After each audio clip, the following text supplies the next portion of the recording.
All right, speech contest. Who has their speech contest already scheduled? Yeah, we're working Okay. on our area. Already scheduled. Yeah, area and division. Yeah, already scheduled?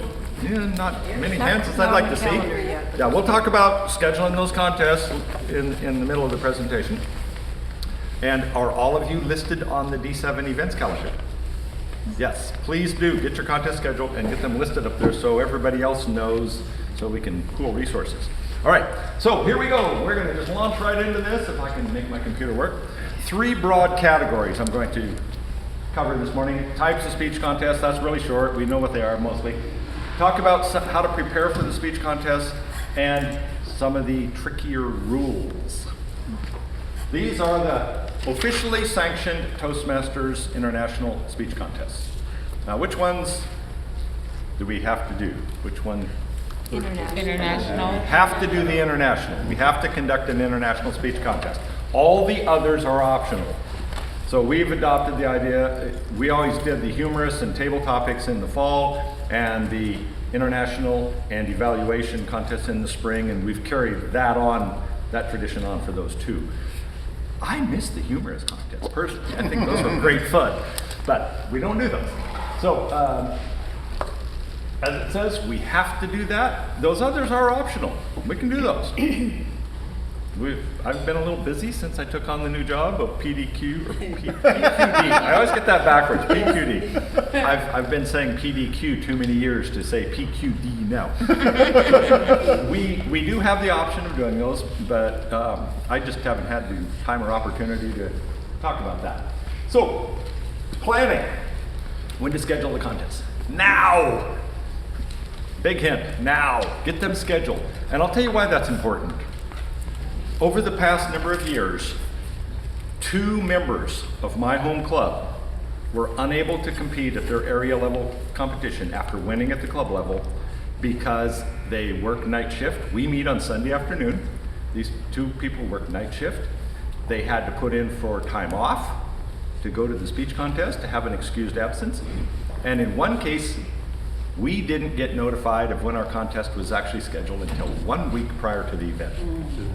Bad planning. I'm sorry to be so blunt, but that's bad planning. You can't have an area contest with 1 week's notice.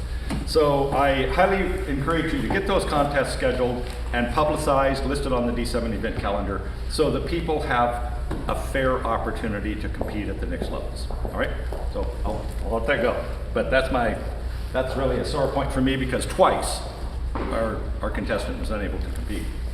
All right, planning and recruiting help. That's another thing that you need to get busy on soon because it takes a lot of people to run a speech contest. Have all of you run a speech contest before? Most of you? Yeah? No? Okay. All right, a few of you know. All right, it takes work, trust me. Yes? Planning, recruiting, and delegating. Yes, delegating. You want to get, you know what? This is a great opportunity for an HPL. You could do this if you need an HPL. Make your speech contest your HPL, and then as an area director, who's your team? Your club presidents, right? Your club officers. And as a division director, guess who, where do all your area directors fit? So, perfect opportunity for an HPL if you need to do that. Wait, I'm sorry. Yes. PJ, what's an HPL? High performance leadership project, and that's one of the requirements for earning a Distinguished Toastmaster Award. Right. Okay. And it focuses on leadership, so heavy on the delegation, as Dave pointed out. So you get this team of people working to help put the contest together. Right. Very good point. And I left one person off there. You need a tie-breaking judge also. I'll talk more about that. I have a specific slide on judges.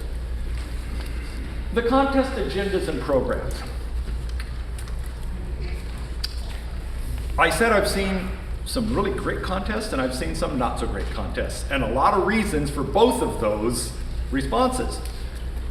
Contest agendas and programs are a potential trap. I've seen people list Speaker A is a competent communicator, Speaker B is a distinguished Toastmaster, Speaker C is, no. No titles, name, rank, and serial number, nope, just their name. And why? Level playing field. Level playing field. Yeah, you don't want to bias anyone's opinion or say, oh, well, that person's brand new, so I'll cut them some slack, or that person's a DTM, they should have done better, I'm gonna mark them down. So level playing field, no affiliations. I have seen on division programs, division contest programs, I've seen the contestants from each area listed with their area they were representing. Again, no club affiliation, no area affiliation, just names, period. That's it. So I'm gonna hammer on that, just names. Now what else is good on a program? How about upcoming events? You know, recognize the Toastmaster, the chief judge. Do you list the judges? No. No. They're not supposed to be publicized. They're supposed to be anonymous. Although when you see the people with the clipboards furiously writing, you know. So, but you try to keep them as anonymous as possible. So, if you need help with programs, let me know. I have a template that I've used for years for club and area contests. Works pretty well, and it will show you how to put together the contest so you won't be breaking any rules. On the back page of it, I have a thank you statement for everybody who helped, and then below that I list, in the case of an area club, you could list all of the club names in your area. You can list when your division contest is and when the district contest is, and for the district level you can list the areas in your division. So you can put information like that on the back but not associated with the names. All right? Please interrupt if you have any questions or comments too. I want this to be interactive. You can put area Yeah. directors, can you, on the back of the? Yeah, you can list, yeah, that's a nice tribute. Yeah, list the area director and then the And clubs in their clubs. area or whatever. Yeah. Okay. Yeah. Yes. And the conference as well, along with the registration. A link to the registration, yes, absolutely. Yep, talk about the future events. There are a lot of good things you can put on there. And you can get creative, make them nice, and I've seen people put lots of stars on them. These are the, come hear the stars speak, that sort of thing. You do need to follow Toastmasters branding rules, however. Yeah, you can't use the Toastmasters logo in a sentence, for example. I've seen people do that, and yeah, crazy things. So do follow the branding rules so you don't get in trouble with that. All right, so the judges. The chief judge is responsible for selecting fair and impartial judges and training them and all the people, the ballot counters, the timers, everybody. And we'll talk a little bit about more about some of those. Prepare the contest officials for how to use the ballots. I've seen all sorts of horrible things happen on ballots. I actually, as a counter one time, I actually got a ballot that had 2 names on the first line, and in parentheses it says, I couldn't make up my mind. Well, that's kind of your job. You know, you had one job, do it. So they have to break the tie. They have to list the contestants first, second, and third on the regular ballots. I had another case. Some of you have been around. I recognize you from over the years. Before, when we used to have less than 4 contestants, we only announced first and second place. We didn't announce a third place, right? Remember that? Now, even if you only have 3 contestants, you announce all 3, first, second, and third. And if you have 4, you just announce first, second, third. David? When you're giving the advice to, as a judge, giving advice to the, okay, if you're contest chair, giving advice to the judge, tell them to print their name and sign it before anything else. Yes. Because it's an invalid ballot otherwise. Exactly, and I've received them that weren't signed and name printed and all of that sort of thing. And sometimes people sign where it says print and they print where it says sign. I don't care. That, you know, that's not a big deal. But when I was doing judges briefing, I would always tell them, okay, sign your forms right here, right now in front of me. I want to see y'all sign these things. And then the other thing I recommend is go ahead and fold over and tear off the ballot and stuff it in your pocket or wherever. And that way, when you've done all of your tallying on the grid, you just get out that little piece of paper, write the things, boom, boom, done.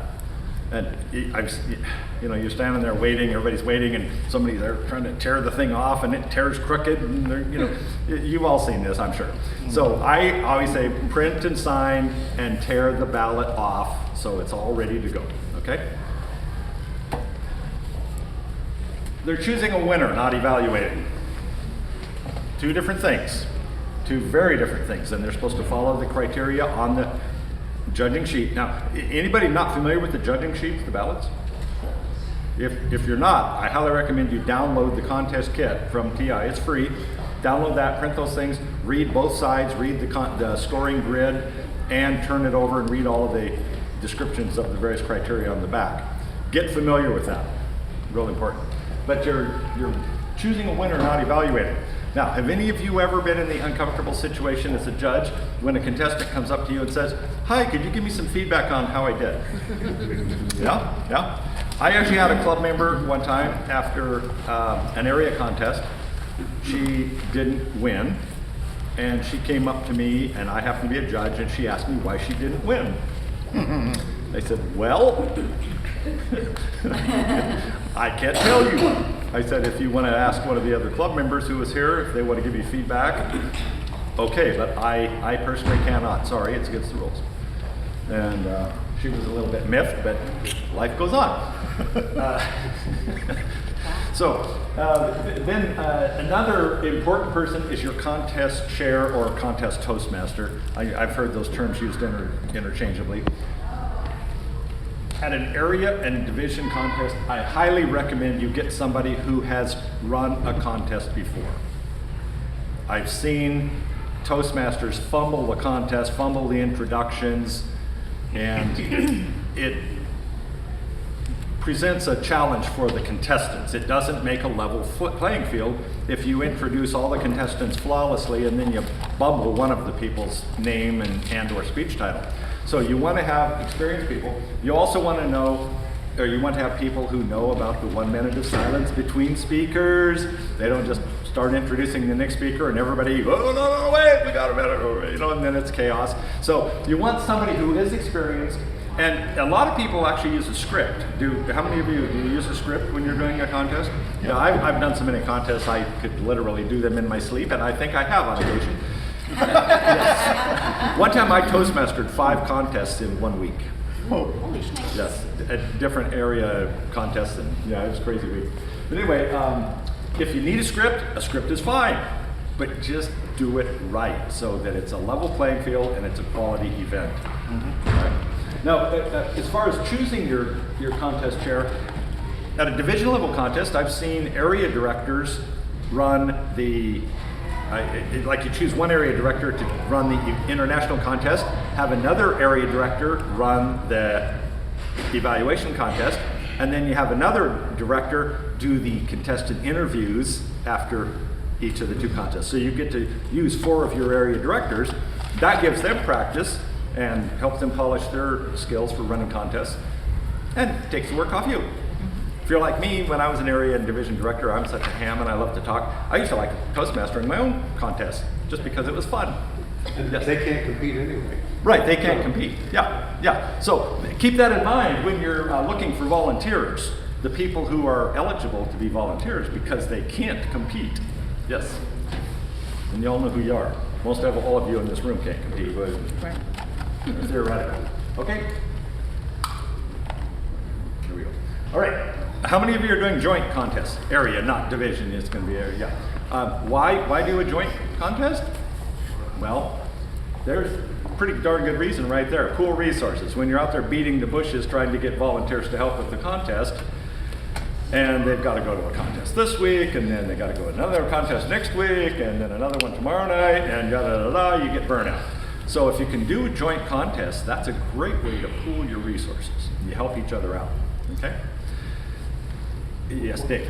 And also as a chief judge, the contest chair, reaching out to other areas for volunteer judges is also a good way of fixing things. Yes. So even outside your own division. Right, yes, I'll be talking about that. There are requirements. You have to have either equal representation from every area, or you have to have a minimum of 7 judges.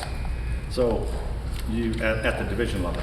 So it is helpful if you can reach out and combine your resources, and you can get a lot of those people from other areas to help. Right. Keep in mind though, these are 2, oh yes. I did see something recently for a joint area contest. I did see something recently in the rule book that states that if you're doing a joint area contest, and this is totally different from how we've done it, that one area must run their contest from start to finish before the next area starts. Are you aware of that, and how are we When you doing say that? run their contest, that is how I believe it's been done. That's the way I've seen it done. Depends on how you define running it from start to finish. Yeah, because what I've seen is you'll have you do the first half of the contest for table topics or evaluations, and you'll have both areas, area 51 followed by area 52, for example, and then intermission, and then the second half would be the speech, area 51 speech, area 52 speech. Right. And what I saw indicates that that is not the right way to do it anymore. I I would reading it argue. correctly? I would argue that because the evaluation contest is a completely separate contest from the international speech contest. Yeah. So if you complete both area evaluation contests, I think you're meeting that rule. Okay. Does that make sense? Yes. And now the thing that you have to do though is typically for an evaluation contest, it gets a little more complicated because you have that model speaker. Now both areas are going to listen to the same model speaker in most cases. Has anybody ever had two model speakers? I've never done that. Yeah, it just complicates things more, takes No, more time. I guess what I'm saying is that in a joint contest, separate model speakers for each area. It creates, it's not fair. Yeah, I've always done separate model speakers. You say it's not fair, I'm curious why. Why? Because if you listen to, Everybody's gonna hear both model speakers, right? Yeah. it's confusing. If you have one model speaker, you would have to have every contestant from both areas go out of the room at the same time, have all of Area 41 go first, and have all of Area 42 go next. I guess I just thought it was too long. I don't know. It was, I chose not to have the same model speaker for both. Okay, so I misunderstood. I thought you were arguing for having the same model speaker, but you're saying, you were saying two. Separate. Okay, Yes. okay. Separate, yeah. Your point is quite valid, and that has been my concern with a joint contest, because the people who are in the second area get much more time to think about their answer and Right, prepare. right. Have any of you had Ellen Eno act as your sergeant at arms? Sergeant at arms. Ellen makes a point of after 5 minutes, she collects their notes, and then she stays in the room and engages them in all sorts of conversation, and doesn't let them sit there and think about their response any longer than the 5 minutes. And she is very open about doing that. She goes in there and, okay, no, time's up. You're not going to think about this anymore.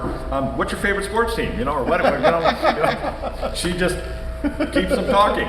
I think that was the reason why I decided to do separate, to do the separate model speeches Okay. for Yeah. the two areas. Okay, Because of the That's entirely your choice. When you first said, I thought you were going to say it wouldn't be fair to use two separate ones. no, but, I think but- it's not fair to use one. Yes, yes.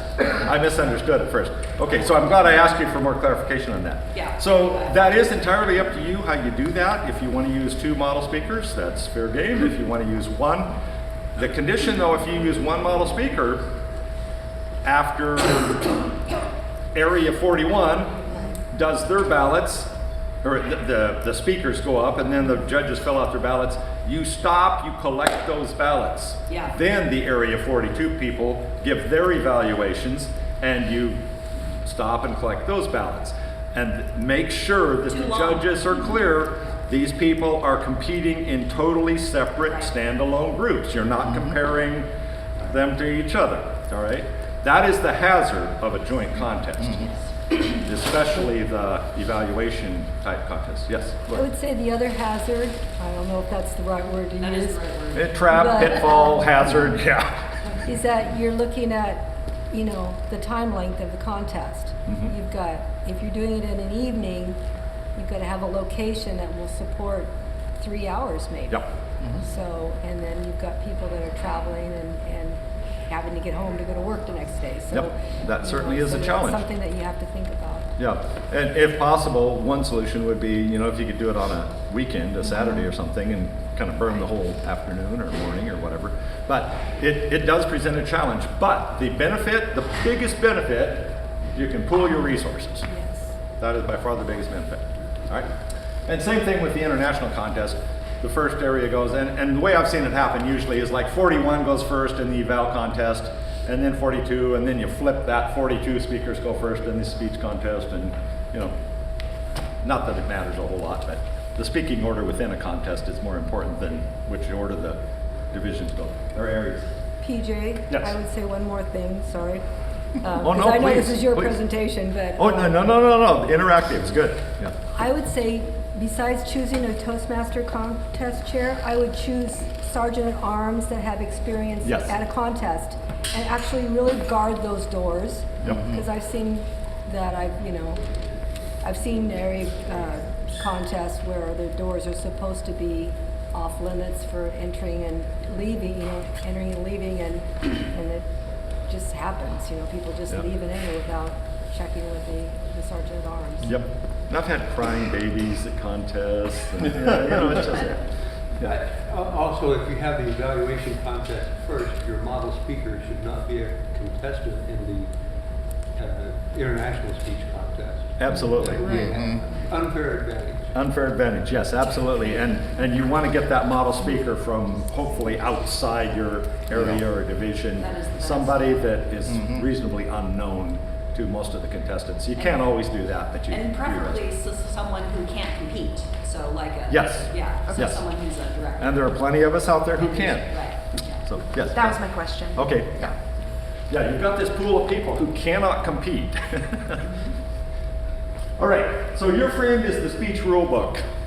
I highly recommend that you download that and print it or read it on screen, whatever works for you. And note especially the changes, and they put little diamonds by the paragraphs or sentences that are new for 2019, 2020. So some of those kind of caught me by surprise. I wasn't aware of some of them. So for example, that one I mentioned earlier about, I always assumed that if there were only 3 contestants, you just announce first and second. Of course, the third person, they kind of can figure it out, but now, nope, 3 people, you announce first, second, and third. Actually, in reverse order. Yeah. What? All right, so that rule book, yes, I'm Beth? so sorry. What if someone disqualifies? I guess that was kind of one of the nice things about only announcing the first 2. Then if you go over time, Yes, then you figure you came in third and everything's better. yes, yes. Exactly. It Or lets you you went over save. time and you were the best, They but still do have to announce whether there was a disqualification. Oh, They don't say Yeah, who.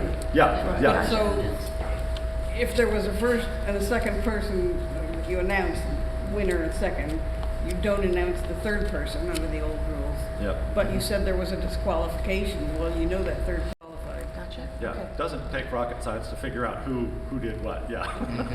That's true. So, good questions though, yeah. And one time I was at a contest and they disqualified one of the evaluation contestants because he went over 2.5 minutes. Oh. Because the guy was confused and was going with the table topics time, 1 to 2 minutes. And this person spoke for nearly 3 minutes, which is perfectly wonderful in an evaluation contest. And I happened to be, let's see, I forget what I was. I think this was an area contest and I was the division governor at that time. And I happened to take on the role of the timing light. And so I'm sitting there, and I knew nobody went overtime. And so when the guy says there was a disqualification, excuse me, point of order, and so he explained what they thought, and I said, well, sorry, I'm going to pull rank as your division governor, and say no. And as it turned out, that guy they disqualified won. So So is that yeah. also a case in point to make sure your timers know Yes, yes. Like I said, seen a lot, know a lot, seen a lot. Yes. All right, so if you do have questions, they say you can direct them to world headquarters. Yeah, fine, you know, or you can call or email to that address, but you can also call me.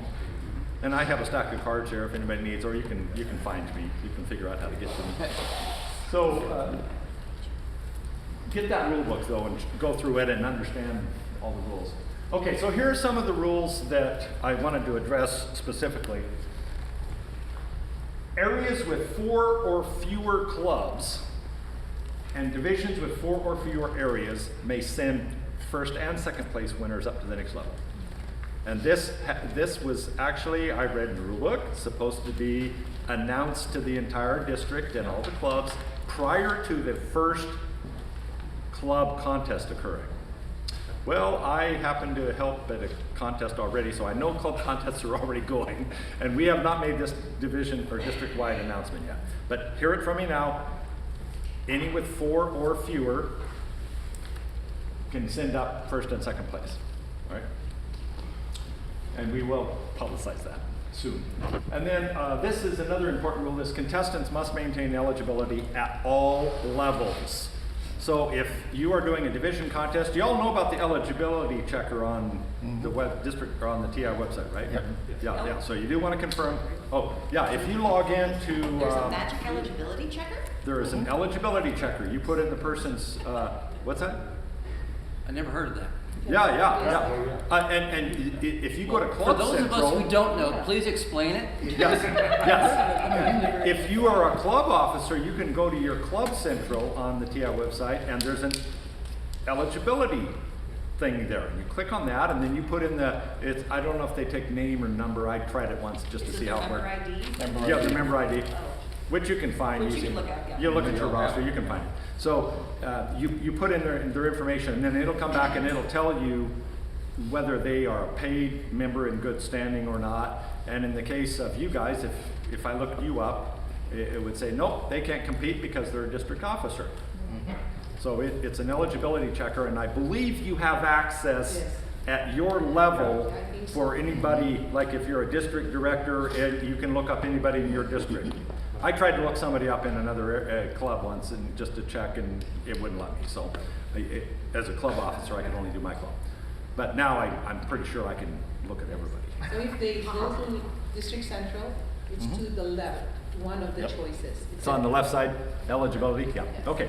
So what happens if you're a division director and you go check the eligibility and it says, oh, eligibility's fine, the person is qualified, but then you find out that when they competed for the area contest, they let their dues lapse. What happens? Sorry, They're disqualified. If they were ineligible at any level during the competition, even if they corrected that, and what makes you ineligible? Not paying your dues. And of course, your club has to pay the dues. And we have had that situation where a member paid their dues and their treasurer didn't get around to mailing or sending off the money to TI. So the person was not a member in good standing with Toastmasters International, and they were disqualified. So don't want that to happen. Yes. Do you have an obligation to notify them if you're in advance, if they haven't paid the dues before the dues deadline and the sub's already collected the? You mean at a club level? Yeah, well, no, it's like if you're an area director and you start checking on some people before. Oh, before the contest. Before the contest, yeah.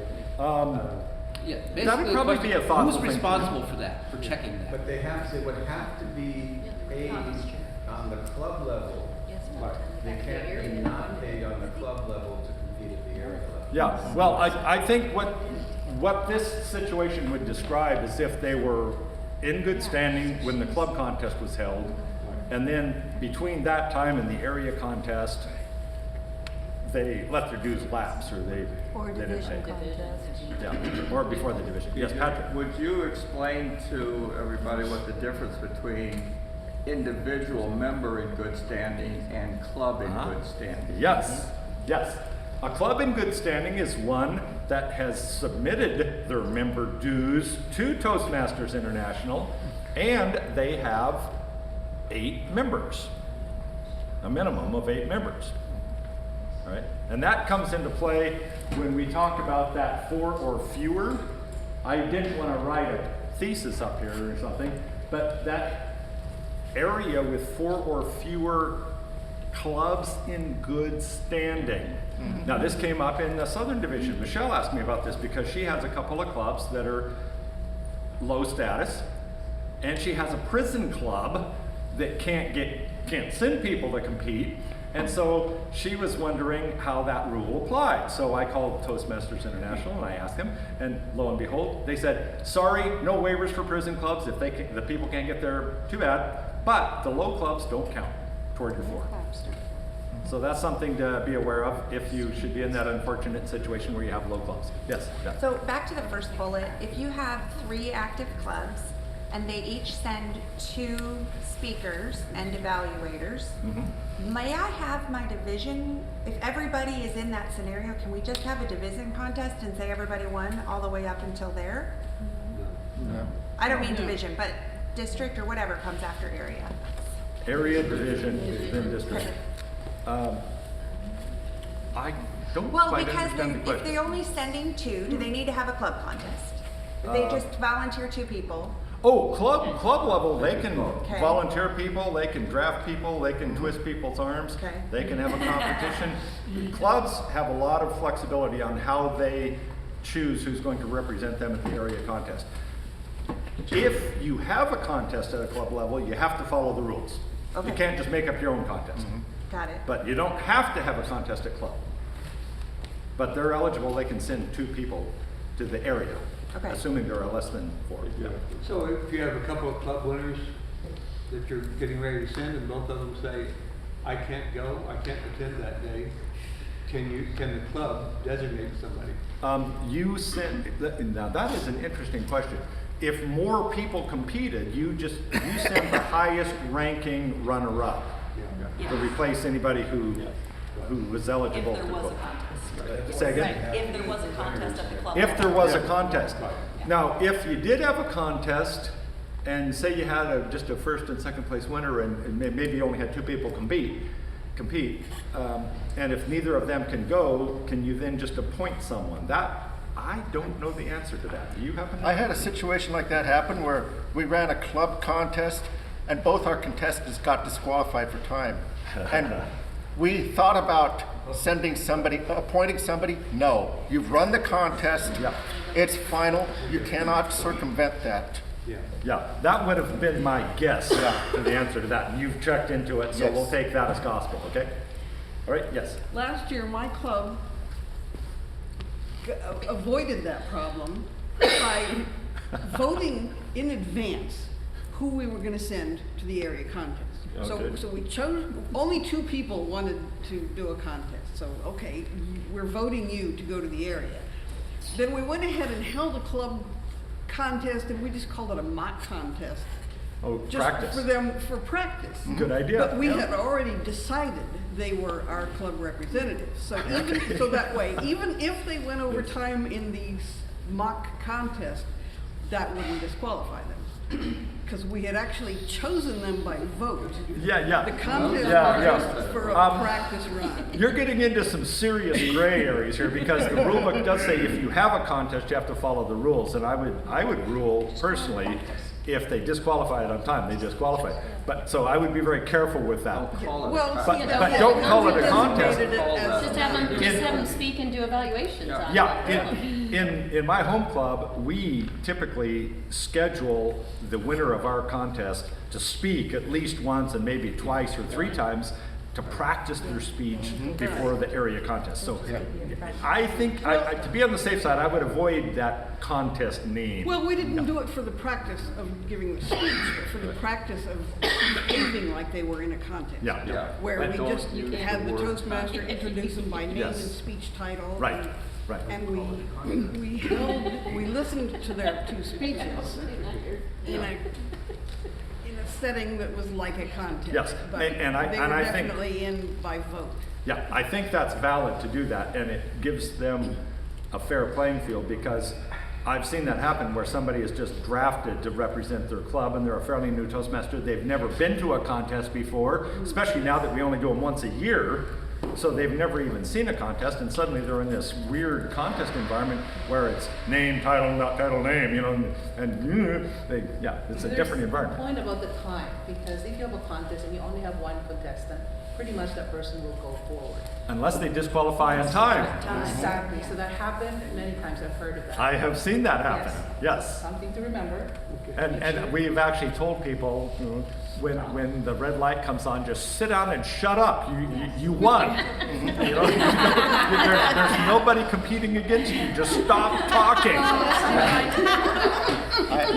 And I have seen it happen.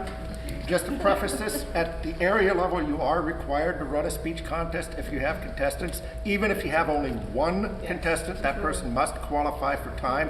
And I have seen it happen where somebody competed with no competition, just that one person, and she got disqualified for time. Yeah.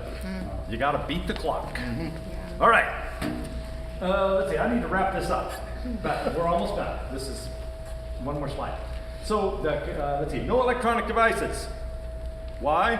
Well, because we've heard of cases where people are texting to their friend in the room where they're working on their evaluation what somebody before them said, key points, or in table topics, sending them the table topics question. So the contestants are not allowed to take any electronic devices into the room where they fill out their form. Yeah. And by the way, they have a new rule that came in a few years ago where the evaluation contestants must write their notes on an official form, a contest form. They can't just use their own binder or notepad. Yep. Okay? And then that form is what's collected by the Sergeant-at-Arms before they start getting called back in turn. Okay, so no electronic devices, and that's why. People cheat. It's unfortunate, but yeah. I'm just going to say something. You mentioned Ellen and her propensity to distract. Yes. I was competing and it gave me anxiety. She was banging on metal things and shouting. Yeah. Do not do that. Yeah. It's very unkind. It's not okay. And we all have the right to be in our own space before we compete rather than be unable to be present. So don't go there. Okay, thank you for sharing that. I agree with you. I wasn't endorsing that behavior, by the way. Yeah, I think everybody had an equal chance Yeah. of getting extra time at the time they did the drawing for speaking order. Good point. Excellent So point. I don't think anybody needs to make a lot of noise and keep the contestants distracted Yes. to add fairness. Okay. Well, if that's the case, I would recommend you not invite Ellen to be your secretary. All right. Introductions. We all know about introductions. And I started with name, title, name, and I thought, no, I can just see somebody going, PJ Kleffner, DTM, PJ Kleffner. No. Not my title, the speech title. So we're a communications organization. We need to learn to be specific. Yes, so speech title. When you introduce the model speaker, same thing. And you don't do an introduction. I've seen that happen. I've seen, oh, well, this person, our model speaker, is completing project number 7 in the CC manual, and yada, their objectives are, no. It's same thing, name, speech title, name. And the evaluation contest, of course, there is no title, so it's just their name, yeah.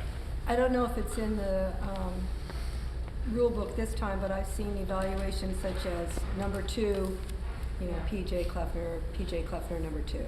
I don't know. Oh, you mean the speaking sequence? No, the evaluation contest, when you're calling them up, Yeah. do you reference the number of the speaking order, or do you just say the name of the person? I don't know. I've never referenced the number. I've just said, please welcome our first contestant, and now please welcome our next contestant, and Okay. Yeah. So not worried about Yeah. that. I don't see any problem with doing that, but. Okay. Yeah. And also, when you're introducing somebody, put a pause between first name and last name. Yes. Just so it's easier to find on the evaluation form if you're a judge. Yes. It typically helps. Yeah. And some names, it's good to spell them. Yes. Yes. Yeah. Okay. All right. We need to get on with this. Let's see. Come on. Roll. Okay. Wait a minute, did I? That says, that's slide 14. Oh, you know what? When I did this, I copied and pasted. Okay, so where are we? All right, that's the one we just did. Okay, judges. You have to have a tie-breaking judge. I've been to contests where they said, oh, well, we've got 3 judges, so we can't have a tie. Oh, but you can. Because you score 1 point for third place, 2 points for second place, 3 points for first place, and depending on how different people judge them, you add up their points and they come out even. Okay? So you got to have that tie-breaking judge. Area contest. This was kind of news to me. You have to have the equal number of judges, voting judges, they're called, from each club, or a minimum of 5 voting judges. Okay, and hopefully from outside your area. Division, you have to have at least 7 judges, or an equal number from each division. So if you have 2 from one area, so if you have 2 from one area and you have 4 areas, you have to have 8 judges, right? Because you have to have 2 from each area. Right? And then, it says no chief judge. Yeah, you gotta have a chief judge. Read the rest of the sentence. No chief judge, voting judge, or tie-breaking judge may be a member of a club that has a member competing. All right? So I'm always happy when one of my members goes to the division level, because then I'm off the hook. I don't have to be a judge. PJ. Yes. Question for you. Is it possible if you have 2 different areas competing in the same contest, can you do a judge from the other area to be in this? So if you had 51, if you had a judge from 51, be just the judge for 52? As long as they're not also a contestant, yes. Yes. Yeah. Just in case. Yes. How many is the minimum number if you don't have anybody from the judges, the areas, and you know, like when we do joint things and we can borrow from each other? Yeah, this rule that says that you have to have an even number or equal number from each area. If you had 4 areas and you only had 1 from each one, that would be 4 judges. I've always been under the impression at area level you had to have a minimum of 5 judges. That was my understanding. Yeah. That's what I always thought. PJ, Yeah. if you had, let's just say you're back on the area, you don't have, a balanced number of judges from each club, could you have like 1 or 2 from a club and 3 from outside, or does it have to be balanced to be that voting judges from each club? Or I think if you have the minimum of 5 for an area contest, I think you're okay if you have a couple from one club and then others from. Okay. Yeah. I mean, let's face it, we do what we have to do, right? Yeah. Yeah, we want to follow the rules, but we do have to, we have to have a contest, we do what we have to do. Okay, so that's that, now let's move on. When are you moving on? Did it move? No. No. Nope. There, well, I can make it move. All right, tie breaking. This has caused all kinds of mass confusion, and man, am I overtime, speaking of time. It's okay, PJ, just cover it, because this is very important. Yeah, this is important, yeah, okay. So, tie-breaking, the voting judges rank first, second, and third speakers. Remember before when I talked about that thing about the rule change? We used to announce just first and second place, and we didn't announce third place if there were only 3 contestants. I had an experienced Toastmaster as a judge who knew that rule. We had 3 contestants. He knew that only 2 would be announced, so on his ballot, he wasn't the tiebreaker, by the way. He was a regular voting judge. On his ballot, he only wrote first and second place because he knew only first and second place would be announced. What's wrong with that? No. What if that person he thought was in third place, all the other judges gave them first and second place ballots, and if he had given that person a third place, that 1 point maybe would have put that person in the winning position. So he put 2 names on the ballot. I was one of the ballot counters. I got that. Got to throw this one away. It was not a valid ballot because he didn't list all 3 contestants. So very important. People with past knowledge of what the rules were, they think they understand, and he did that, and I mean, even if that were still the rule, that was not a valid ballot because he didn't give that person that third place count. All right, so the tie-breaking judge ranks all the contestants, and the ties are broken by whichever contestant is ranked higher on that ballot. Now I've seen people, they got a tie, so they get the tiebreakers ballot, and they start looking, you know how on a regular ballot, first place gets 3, and then second place gets 2, and third place gets 1. They start looking at their rank on there and start trying to add points to everybody and rejiggering the numbers, and it's like, no. You just look at the 2 people that are tied, whichever one is ranked higher on the tiebreaker ballot, that's the winner. That's the purpose of the tie-breaking judge. That's the purpose, yes. And I actually had a situation where there was a tie between first and second. So we broke that tie, and then the second person automatically became the second place winner. And then between third and fourth, there was another tie. And so you consult the tiebreaker ballot. Whoever's on top is now your third place, and number 4, sorry. You know, that's how it fell out. All right, timers, holding the timing device in your hand. Wow. We had a situation one year where one timer said the speech was 7 minutes 29 seconds, and the other timer said 7:31. So they were going to disqualify. So we called the person that timer's in. We said, okay, describe to me how you did this. And one person had the stopwatch laying on the table in front of them, and the other person was holding it in their hand. And so when the person who had the one laying on the table, when the person stopped speaking, they reached for it, picked it up, and pushed the button.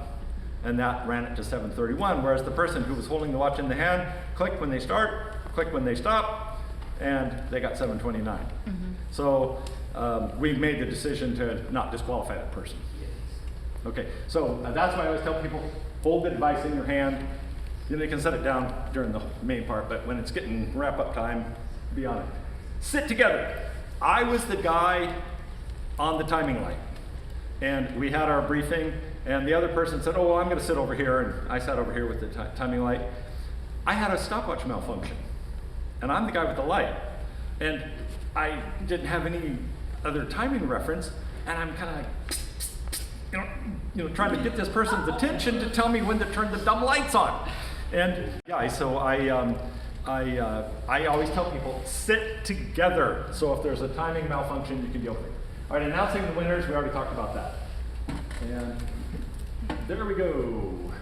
So you guys, in conclusion, you guys can be a resource for your clubs. Please help them have quality contests. It's good practice for you too, and you can see some things that work and don't work. And then it's important to get that rule book, choose your good judges, and have fun.